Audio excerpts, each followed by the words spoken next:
I'd love to hear your insight about what's going on with this. I mean, here we are speaking about a new way of relating to polarities. So we are seeing, well, first of all, it says, the mystic union between heaven and earth. And it's about anchoring the light within the body to see the world as it truly is, to not see it right or wrong, black and white. And I think when we look here at the frequency bands, where it comes from is that we're making a weave. It's a geometry that comes from those two trigrams. So 11, which is the first, if you know the 11th gene key, obscurity, idealism, and light, that is the frequency band. But it actually comes from the combination of, this is a second gene key, dislocation, orientation, unity, and the first gene key, entropy, freshness, beauty. So we can see that here we have earth over heaven, and this is the geometry. So when we look at the gift frequency, idealism is orienting freshness. So I think when we think about idealism, we often can think about political parties, for example, or a leader that has these ideals that he's like enforcing on the people, for good or for bad. And I just feel like where we are right now, it's saying orienting freshness. So there is a new way of orienting. And what we know with the gift frequency of the first gene key is fresh. It's never been done before. It's this spark that it's something new.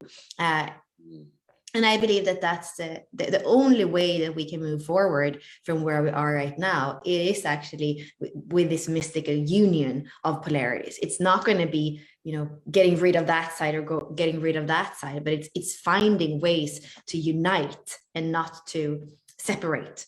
And that's what I feel. I mean, this doesn't even, like, looking at what the name of the hexagram, peace, the only way of finding peace is not through war. It is to anchor or integrate the polarities within us. And I think if we would take responsibility, each one of us, to do that, I feel like collectively as well, it would look different.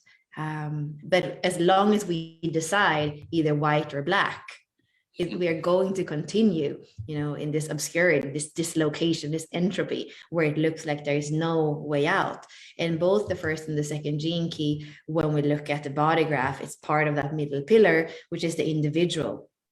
And there we have the keynote of depression, melancholy, feeling like alone, feeling there's no way out. So we are playing here with things that are powerful and important, and that can take us to dark places or light places. And at the end of the day, I do believe this inner creativity that each of us have, that doesn't depend on what's on the outside. Like when we have this inner life force, creativity, union of feminine and masculine, Eden, Pingala, spirit and soul, when we can circulate our own life force, we are sovereign beings. And somehow my belief is that when I do that in myself, there's going to be a way. I don't know how. There are some days I see, like, I don't see how, but I do trust that if I cultivate that in me, that integration of polarities, there's going to be a way that the outer world, my outer world, is going to reflect that back to me.